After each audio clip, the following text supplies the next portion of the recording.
Assalomu alaykum rahmatullohi va barakatuh. Hurmatli birodarlar, barchaga xayrli kech. Inson ijtimoiy maqom, ya'ni jamiyatda o'zini maqomini topishga harakat qilsa bo'ladimi, bo'lmaydimi? Jamiyatda o'zini o'rnini topishga, obro'sini topishga harakat qilsa bo'ladimi, bo'lmaydimi degan masala. Albatta bo'ladi. Payg'ambar sollallohu alayhi vasallam ya'ni o'zini obro'sini ehtiyot qilish haqida gapirganlar. Ya'ni inson jamiyatda o'zini o'rnini topishi uchun harakat qilishi mumkinmi? Albatta mumkin. Ilgargi zamonlarda odamlar o'sha o'zini martabasini topish uchun to'g'ri yo'ldan harakat qilgan. Saxiylik, masalan, hojatbarorlik, odamlarni ishini bitirish, yordam berish, qo'lini cho'zish, shunaqa narsa bilan jamiyatdagi o'rnini topgan. Lekin hozirga kelib o'sha jamiyatdagi o'rnini noto'g'ri narsadan topib qo'yishga harakat bo'lyapti-da. Masalan, kimdir masalan chiroyli nomer oladi mashinasiga. Chiroyli nomer olib turib, o'sha bilan jamiyatda o'rnini topishga harakat qiladi. Ya'ni odamlar demak shuni qadrlayaptimi? Odamlar shuni qadrlayaptimi? Shuni qilishim kerak. Bitta odam shunday qiladi. Yoki bo'lmasam zo'r eng o'sha brend kiyimni kiyishim kerak.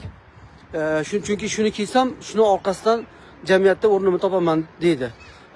Yoki shunga o'xshagan narsalarda, ya'ni narsalarga, ya'ni axloqqa emas, jamiyatdagi o'rnini, inson jamiyatdagi o'rnini predmetlarga, narsalarga bog'layapti.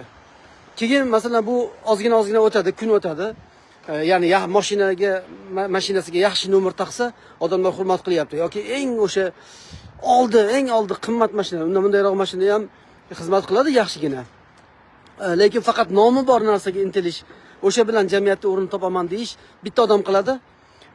Ibn Xaldunning bir gapi bor ekanda, odamlar bir-biriga taqlidchi. Taqlid bu insonni sulolasiga, ya'ni salil deyiladi, insonni o'sha nima deydi, vujudiga singib ketgan.